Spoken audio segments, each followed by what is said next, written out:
Bismillahirrahmanirrahim. Assalamualaikum warahmatullahi wabarakatuh. Perkenalkan, nama saya Muhammad Rafli Zainuddin dari kelompok 7. Di sini kami akan membahas mengenai hak pengelolaan. Adapun teman kelompok dari saya yaitu yang pertama Muhammad Akbal, Ilham, Happy Setiawan, dan Andrayani.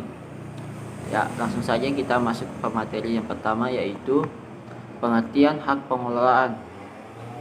Menurut AP Perlindungan, istilah hak pengelolaan berasal dari istilah Belanda, yaitu beheersrecht, yang diterjemahkan menjadi hak penguasaan.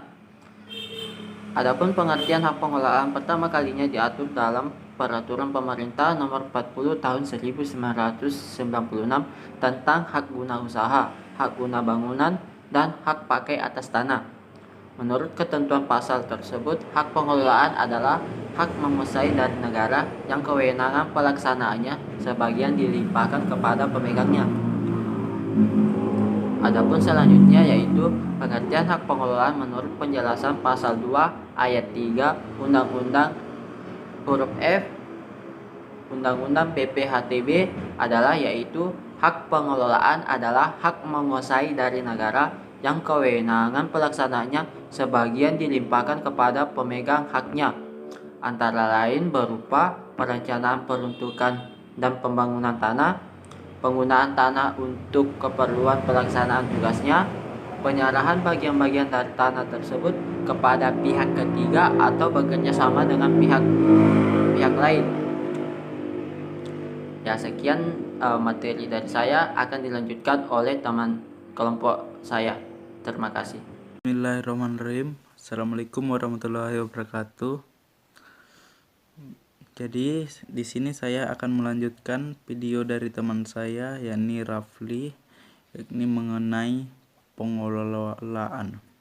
Langsung saja, yakni subjek hak pengelolaan. Jadi menurut Eman Ramelan, yaitu subjek atau pemegang hak pengelolaan adalah sebatas pada badan hukum pemerintah, baik yang bergerak dalam pelayanan publik, pemerintahan, atau yang bergerak dalam bidang bisnis seperti badan usaha pemilik negara atau badan pemilik daerah PT Persero. Badan hukum swasta tidak mendapatkan peluang untuk berperan sebagai subjek atau pemegang hak pengelolaan. Dan menurut pasal 67 ayat 1 Kaban 9 atau 1999, hak pengelolaan dapat diberikan hanya kepada yang pertama instansi pemerintah termasuk pemerintah daerah, dan yang kedua itu badan usaha pemilik negara, dan yang ketiga badan usaha pemilik daerah, dan yang keempat PT Persero, yang kelima badan otorita, dan yang keenam badan-badan hukum pemerintah lainnya yang ditunjuk pemerintah. Oke. Adapun video selanjutnya akan dilanjutkan oleh teman saya. Terima kasih. Baik, saya akan melanjutkan materi yang telah dibacakan Saudara Akbal, yaitu kedudukan hak pengelolaan. Dalam peraturan perundang-undangan terdapat perbedaan kedudukan hak pengelolaan dalam hukum tanah nasional, yaitu 1. Pengelolaan merupakan hak menguasai negara atas tanah. Dalam pasal 1 angka 3 Peraturan Menteri Negara Agraria Kepala Badan Pertahanan Nasional Nomor 4 Tahun 1998, pasal 1 angka 3 Peraturan Menteri Negara Agraria atau Kepala Badan Pertahanan Nasional Nomor 9 Tahun 1999, pasal 1 angka 3 Peraturan Kepala Badan Pertahanan Nasional Republik Indonesia Nomor 1 Tahun 2011, dan pasal 1 huruf C Keputusan Menteri Negara Agraria Kepala Badan Pertahanan Nasional Nomor 9 Tahun 1997 ditetapkan bahwa hak pengelolaan adalah menguasai negara atas tanah yang kewenangan pelaksanaannya sebagian dilimpahkan kepada pemegang haknya. 2. Pengelolaan disejajarkan dengan hak atas tanah.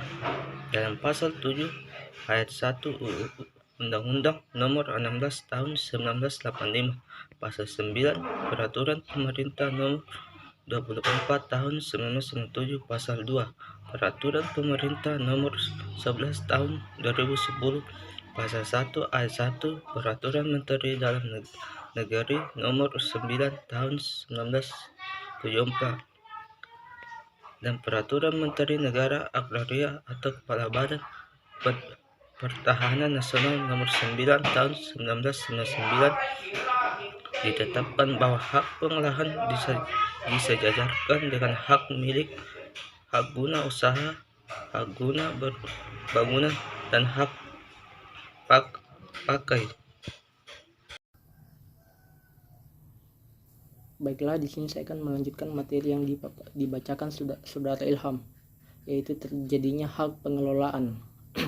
Ada dua cara perolehan hak pengelolaan oleh pemegang haknya dalam peraturan perundang-undangan, yaitu yang pertama itu konversi. Konversi adalah perubahan status hak tanah menurut hukum yang lama sebelum berlakunya UU PA, yaitu hak atas tanah yang tunduk pada hukum barat atau BW, hukum adat dan daerah swapraja, menjadi hak atas tanah menurut UU PA juga untuk dapat diberikan dengan sesuatu hak kepada pihak ketiga. Pelaksanaan konversi diselenggarakan oleh Kepala Kantor Pendaftaran Tanah yang bersangkutan, dan jika tanahnya belum terdaftar di kantor pendaftaran tanah baru diselenggarakan setelah pemegang haknya datang mendaftarkannya.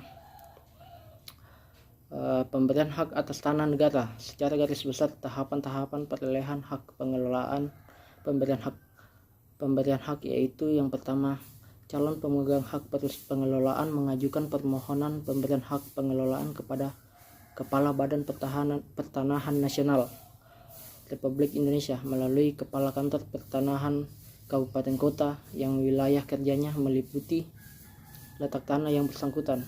Yang kedua, atas permohonan pemberian hak tersebut, Kepala Badan Pertahanan Nasional Republik Indonesia menerbitkan surat keputusan pemberian hak pengelolaan. Yang ketiga, surat keputusan pemberian hak pengelolaan didapatkan oleh pemohon hak pengelolaan kepada Kepala Kantor Pertanahan Kabupaten atau Kota yang wilayah kerjanya meliputi tanah yang bersangkutan. Saya akan melanjutkan materi yang dibacakan oleh Feby Setiawan, yaitu kewenangan hak pengelolaan. Hak pengelolaan diberikan kepada perusahaan dalam kurung jawatan. Tidak ada perbedaan, yaitu meliputi wewenang sebagaimana disebutkan dalam pasal 2 ayat 2 UU PA sebagai berikut. 1. Merencanakan peruntukan dan penggunaan tanah yang bersangkutan. 2. Menggunakan tanah untuk keperluan pelaksanaan tugasnya. 3. Menyerahkan bagian-bagian tanah tersebut untuk pihak ketiga menurut persyaratan pemegang hak pengelolaan yang meliputi hal peruntukan, penggunaan, jangka waktu, dan kompensasi dengan ketentuan pemberian hak atas tanah kepada pihak ketiga dilakukan oleh pejabat yang berwenang berdasarkan peraturan perundang-undangan. Kewenangan pemberian hak atas tanah yang diserahkan kepada Kantor Pertanahan Kabupaten atau Kota menurut Peraturan Menteri Negara Agraria atau Kepala Badan Pertahanan Nasional Nomor 3 Tahun 1999, yaitu 1. Pemberian hak milik atas tanah pertanian yang luasnya tidak lebih dari 2 hektar. 2.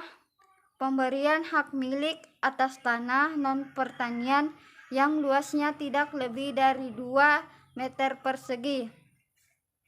3. Pemberian hak milik atas tanah dalam rangka pelaksanaan program.